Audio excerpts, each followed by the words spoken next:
If all I have is a few $1,000 and a friend's camera, we're making something. And that was it. And it's time sensitive. It's so interesting. I keep putting myself as a filmmaker into these projects where it's like, it's now or never. For your movie Burt, how did you come up with the $7,000 budget?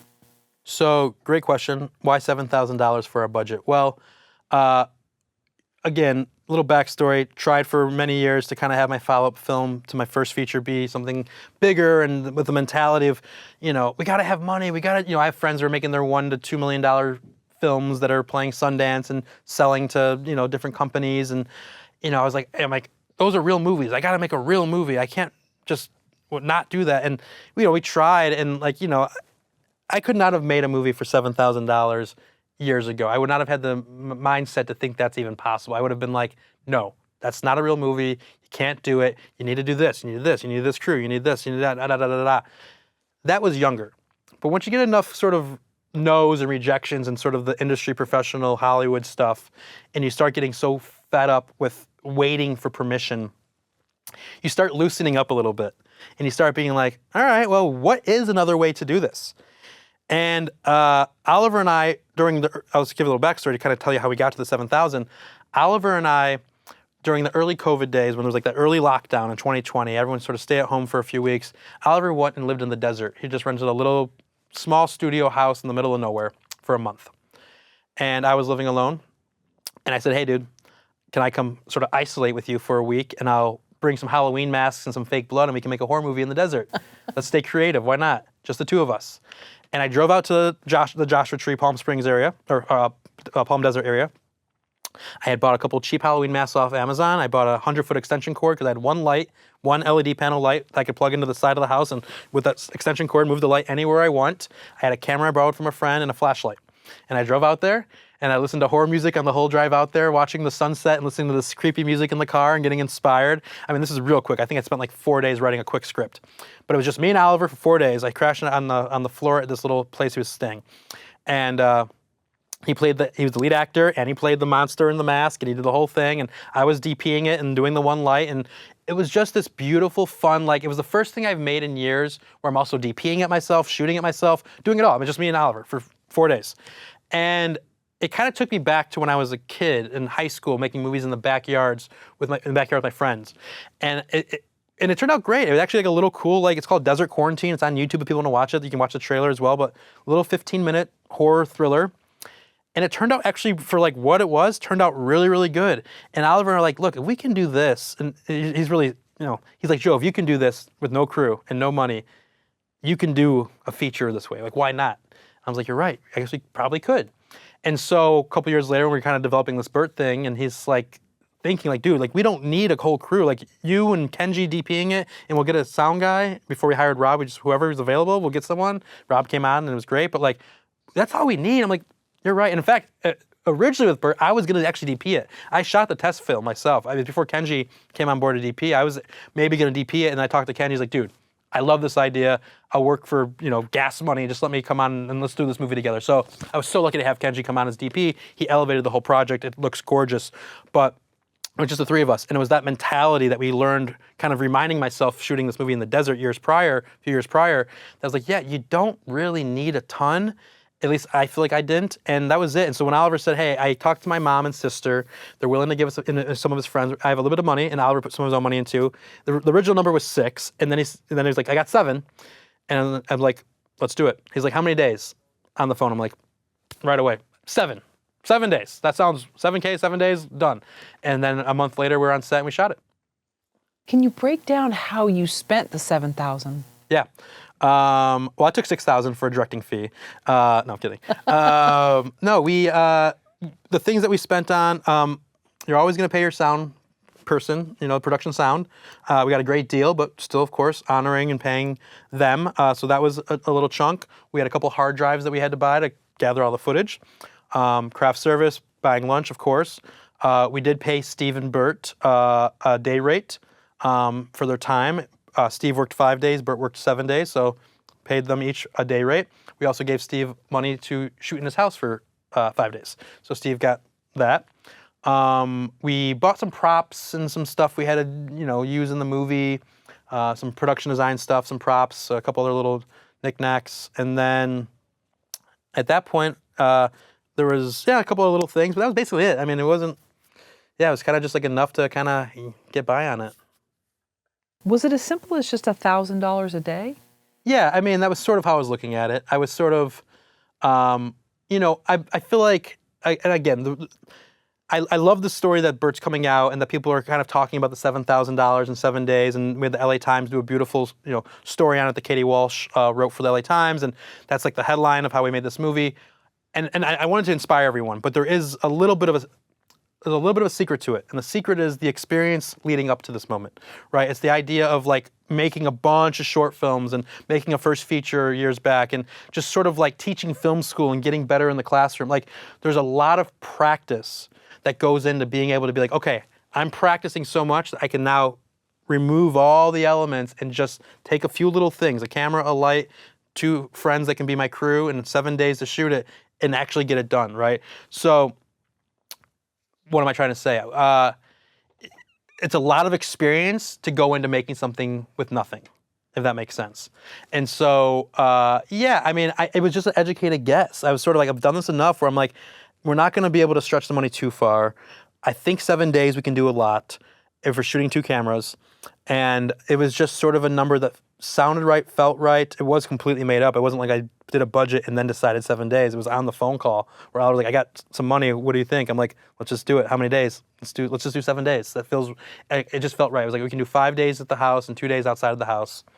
And we stuck to that. It just sort of worked out that way. And it was fine. And we never went over our time. We never had long days. We never went into overtime. It was, the 12-hour day or whatever it was, simple. Crew, the crew. I would send call sheets. I mean, every night I go home from set and I send a call sheet to the next day. The call sheet's going to Oliver, Rob, and Kenji. That's it. But like, here's the call sheet, and here's all the shots we need to get tomorrow in the order that we need to get them. I kind of just had a list of like, here's tomorrow's goals. All these shots in this order, very specific, very detailed, so we knew what we're getting into. And because we shot 2 cameras, it allowed us to do it. Like, if we had 1 camera to shoot this whole movie, it probably would not be a 7-day shoot, frankly, because we needed the 2 cameras. That's another little secret. But yeah, it's not really a secret, it's just how we did it. It's like 2 cameras, 7 days, let's do it.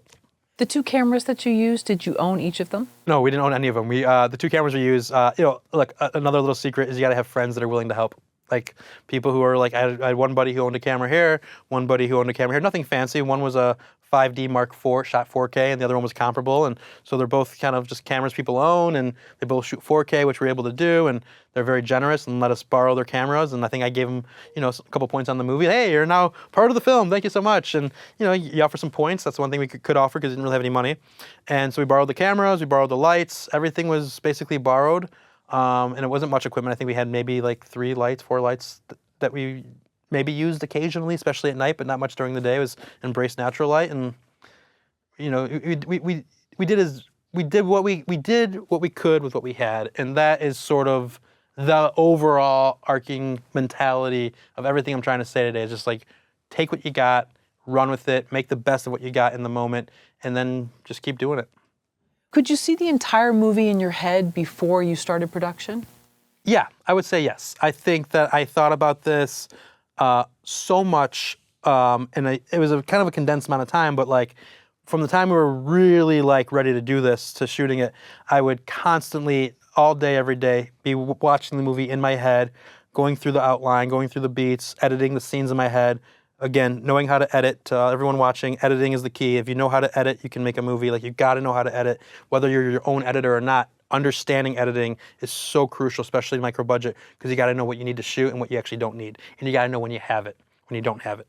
And so, having years and years of experience being an editor and a freelance editor, and I love editing, yada yada, that really helped me. And so I saw the whole thing in my head. I would drive around, and one place I like to think is I like to drive around Malibu Canyon roads, and I just drive out there by the ocean, off the PCH, and go into the canyon, and I pop on some movie soundtracks of movies that are kind of inspiring me during this time, and I would listen to the score and drive around the canyon, and I would fantasize and visualize the movie in my head. And by the time we got to set, I absolutely knew, and in fact, it was so wonderful. Kenji and Oliver, after 7 days of shooting, we wrapped picture. Oliver's like, look, if we have to get pickup shots or whatever, Kenji's like, if we need to get anything else, we'll find a way. And I'm like, guys, we got the movie. We have it. I know we have it. And we didn't do any, no reshoots. No, it was just like, we had it. We had it in 7 days. Because I don't move on unless we've got it. If I don't think we have it, we're going to keep going. If I know we got it, we got it. I mean, that's it. And that there's experience to that, to get to that point. And that's training. You have to train yourself to understand how to do this over the years. But I knew that I was confident in that. And look, there was also movie magic on our sides. There's no question about it. I'm completely aware that the film gods were on our side with this one, and I'll take them when we can get them. And then going back to the first question that we opened the interview with, how much do you think obsession played into it? A lot. Obsession played a lot into this. I was determined to do something with Burt to the point where if all I have is a few $1,000 and a friend's camera, we're making something. And that was it. And it's time sensitive. It's so interesting. I keep putting myself as a filmmaker into these projects where it's like, it's now or never. It was my first feature, Four Dogs. It was this window of time after Oliver shot Project X, but before it came out, where I wanted to capture his last bit of innocence of youth before he kind of became a Hollywood name, so to speak. And so capture him and his aunt living together, which was a true story at that time. And there's a window of opportunity to do this, and then it never happens again. Another cancer movie, the short film where I met Burt, or not met Burt, but where Burt first worked with us. Oliver's Aunt Becca, same aunt, going through chemo, no hair, very vulnerable performance. She was wonderful in the film. She's doing better today, thank God. Oh, good. She is. But like, there was a little window of opportunity to make this movie called Another Cancer Movie with his aunt going through chemo, and it's like, okay, it's now or never. Same with Burt. A little window, he has Parkinson's. We're all getting older, and so it's like, after thinking about it for a few years, like, it's basically now or never. And so it's not like a movie that can, like, a script that can collect dust, and in 12 years you dust it off and you're like, yeah, this movie could still be, we could just update this and get some new actors and blah, blah, blah, blah, blah. It's like, yeah, that's great too. But for some reason I keep putting myself in these positions where it's like time-sensitive projects, but there is, what I like about that is there's no wiggle room to debate whether or not, it's like either you want to do this so much that you're going to do it and it has to be now, or you're willing to give up on the project and find something else you might want to do. There's no going back to this. And that's maybe a little bit of the obsession. That's a little bit of like, that's it. It kind of puts me in a corner where it's like now or never. And when it's that, when I'm making a decision from that point of view to a certain extent, it's a little bit maybe easier to make the decision or a little bit more motivating. There's something about that does work for us. Looking back on it, what was crucial to you about being able to pull off a 7-day shoot for $7,000? Yeah, great question. So I went through a journey of a decade of making the first feature in my 20s. I gave you the whole story about the 30s that we talked about earlier. I was back to your word obsession earlier, I really wanted to make my second feature. I've been trying for a long time. I feel like I was ready. I didn't want to be someone who just made one feature and then maybe that's it. And like, every artist, every filmmaker, every actor, we all have these fears in our heads where it's like, is this it? Is this all I can offer? Is this all I am? Is this all I'm going to be? And I knew it was. And I hope I can make movies for the rest of my life. I mean, truly, I hope I can. But I knew I wanted to make a second feature and just kind of get over this personal goal of mine of like, all right, number 2, got it. And it was a long journey. It was from the first one that I shot in 2011 to shooting Burt in 2023. That's a long journey. A friend of mine said to me, there's a quote or something about how 80% of filmmakers who make their first feature never make a second feature. And that stuck with me for a few years as well. And, it's just all these things where it's just like, I know what I want to do. And it is tough making movies in terms of like, it's a lot of work. It's a lot of work to make movies. Like, spoiler alert, it's a lot of work. And I tell my students this as well, and it's just like, if it was easy, everyone would do it, right? So anyways, all these mentalities, and when this opportunity came along, I was so ready for it. I had prepared myself mentally. I had gone through my regret stage. I've gone through my therapy. I've gone through trying to get the bigger movies made. I've gone through it all, and it's like, at the end of the day, this is what's in front of me, and I'm ready. And I was in a yes mentality. Yes and. Yes. One thing I always tell my students, my friends who have their careers have popped off earlier in their careers, they have won Emmys, they've won all the, they've had great careers so far. All of them have this thing in common where they said yes a lot early in the career. They weren't overly precious. They understood that this is just a stepping stone to the next project. And it's something that I did a little bit, but I wish I would have maybe done a little bit more, where I wasn't so precious in thinking that this is the thing, but just say yes to keep going. Yes to keep going. Obviously, don't say yes to something that's going to be dangerous or unhealthy, or maybe a project that's just absolutely you should not do. But for the most part, saying yes and just moving forward and seeing what happens is a lot more exciting than saying no. You say no, it's all right, brick wall, dead end, the end. But if you say yes, then this whole other thing unfolds in front of you. And then you say yes, and it just keeps going. It's like the yellow brick road. It's like, follow the yellow brick road, right? You say yes to it. And so I that was a big thing in my 30s of just like learning and self-help stuff and whatever, just like thinking about what that looks like in my life to start saying yes more. And so when Burt came around at that point, and Oliver called me and said, I have a little bit of money to make this movie, and I'd already been thinking about it, I was like, yes, yes, yes, yes, let's go, let's do it. And hopefully that sort of answers the question, but yeah. Will you make another micro-budget film? I will make another micro-budget film. Hopefully in the next 12 months. Ah, okay. Look, I'm into it. I'll tell you one thing. I had a great time making this movie. I had a great time with the process.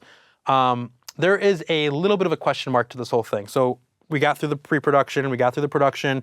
We've had a lot of great success with some film festivals and winning some great awards, and we have a lot cooking with this movie. And we're still pushing this snowball uphill so we can hopefully get to the peaking point and it comes out next year and releases and people will all see it, hopefully. But that's the question mark. The question mark is, what is the distribution like on a movie like this, right? Where do we land with this? It's probably going to be a self-distribution play. It's probably going to be us going through an aggregator, self-releasing the movie, keeping ownership and doing all the legwork to release it next year and promote it, and that's great. I thrive in that.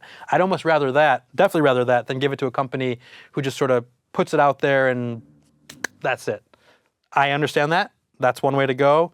I don't think that's the way I want to go with this movie because I believe in it so hardcore that, and I know I'm going to be doing with Oliver and the team a lot of promotion that, and I want to see, I don't think there's much money to be made over here. And I'm not sure what is over here, but I'm more excited to kind of see what happens if you can keep ownership of your work. What happens if you're able to make deals with other streaming services over the years and you just still own the movie and it's part of your catalog, and when we make the next movie and the next movie, people go back and they discover Burt and it just becomes this maybe cult classic if you're lucky enough, right?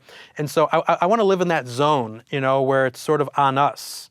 I feel like that's my big takeaway of this whole project is just like how much we are able to actually do ourselves, how much we're able to email a theater, email a news outlet, own the movie, self-release it, promote it, whatever.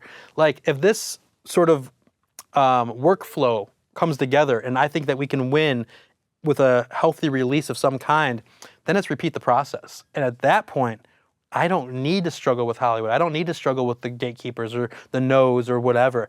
We got our thing here. We got it. We got the team, we got the talent, we got the stories, we got what we want to do. I can edit the movies, we can release them. We got an audience that we're building on social media and everything. So that's exciting. I love that thought. That thought excites me. That makes me want to get up in the morning and work really hard. It's not the thought of like, another day of this and another day of a no, or another day of like, you're not allowed to do this, or we're not giving you permission to do this. It's like, enough. This path is so much more exciting. Thank you for watching the video all the way to the end. Here is a complimentary question from our book Story Questions.